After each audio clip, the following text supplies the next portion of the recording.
Movie Reviews, The Family and Insidious, Chapter 2. Skip to main content. ctvnews.ca. Mobile. ctv.ca. Search. Canada BAM Search X. Home. Video. Contributors. BAM Extras. Today's info. BAM Sound Stage. About. Section BAM Contributors. Must watch clips. Jeff's video. Select corner. BAM Sound Stage. Canada BAM News. Complete show. Sections Movie Reviews. Health. Tech Talk. Travel. Gardening. Home Decor. Fitness. Recipes. Reviews, The Family and Insidious, Chapter 2. Michelle Pfeiffer, left, and Robert De Niro in the scene from E1 filmed Canada's The Family. Share. Text. 0. Richard Krause, Canada AM film critic. Published Friday, September 13, 2013, 6 o'clock a.m. EDT. Last updated Friday, September 13, 2013, 6:48 a.m. EDT. The Family, 2 stars. In his long and storied career, Robert De Niro has made some stone-cold classics, won Oscars and made the "Saying You Talkin' to Me" the standard punchline for impressionists and psychopaths everywhere.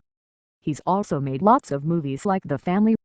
They're what I call new roof films. Every now and again actors take on work for reasons other than artistic. Say, for instance, when they need a new roof on their castle in the south of France.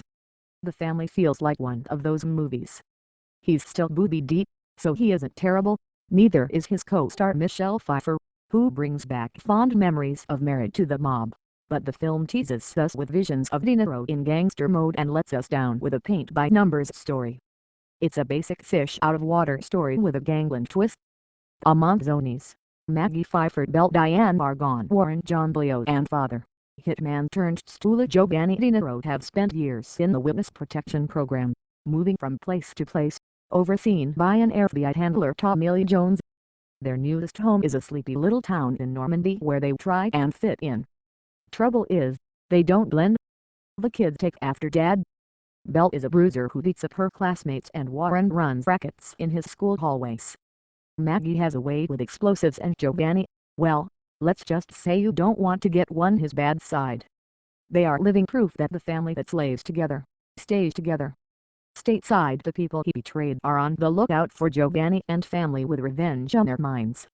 In one of the film's pivotal moments, Giovanni attends a film club screening, a mild spoiler of Goodfellas.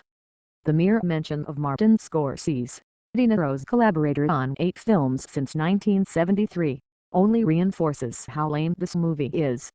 De Niro has a rapturous look on his face as he watches the movie, as though longing for the good old days when Hollywood still made good gangster pictures. Or at least mob movies that didn't rely on stereotypes to sell the sadistic dark humor.